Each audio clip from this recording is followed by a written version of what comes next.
ছেলেটা এমন কাদা কাঁদছে আর বলে আমি কাকে মা বলে ডাকবো, কাকে আমি আব্বু বলে ডাকবো, কাকে আমি আম্মু বলে ডাক দিব। রে আল্লাহর বান্দারা, এ রমজান চলে গেল, ঈদের আনন্দ। তার মা নাই, তার দোয়ার দরজা একটা বন্ধ। যার বাবা নাই, তার দোয়ার দরওয়াজা দোনোটা বন্ধ। আরে বাবা যদি অসুস্থ বিছানায় থাকে, তারপরও ছেলের বুকটা অনেক বড় থাকে। আমার একটা ঢাল আছে, ঢাল। কিন্তু বাবা যখন না থাকে, ছেলে মেয়েরে দিয়া যতই আনন্দ করে, এক সময় একা একা বসে বসে কান্না করে। ঈদের নামাজ পড়ে সবাই আনন্দ করে, বাড়ি বাড়ি যায়, নাস্তা খায়। একটা যুবক কবরের কিনারায় দাঁড়ায় দাঁড়ায় কাঁদে। ডাক দিয়া বলা হলো, যুবক তুমি আজকে আনন্দ বাদ দিয়া কেন কাঁদো? বলে ভাই, গত ঈদগাহে গত বছর ঈদের সময় আমার মা আমার মাথায় হাত দিয়া দোয়া করেছে, বাবা আমার পার্শ্বে দাঁড়ায় ঈদগাহে নামাজ আদায় করে। তুমি কাকে বাবা বলে ডাকো? এরে যুবক আমার বাবারা, এখানে অনেক আল্লাহর গোলাম আছো, মা বাবা হারা, আবার অনেকে এখনো আছে, কপাল ভালো, মাও আছে বাবাও আছে।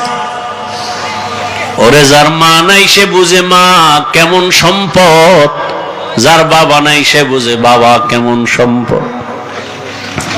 রাত্র যতই হোক না কেন, 4টা বাজলো মা টেলিফোন না করে ঘুমায় না। বাবা কখন খাইছো, কখন ঘুমাইবা, শরীরের হালাত কেমন? যার মা নাই বাবা নাই, তার টেলিফোন করিয়াও খোঁজ নেওয়ার মতো কোনো মানুষ নেই। এরে আল্লাহর বান্দা, স্ত্রী টেলিফোন করে, এই বাজার লাগবে, এই কাপড় লাগবে, মার্কেট লাগবে, এই শপিং করে দাও। কিন্তু মা বলবে বাবা খাইছো নি, শরীরের কি হালাত, কখন ঘুমাইছো, তাড়াতাড়ি ঘুমাও, খানা খাও।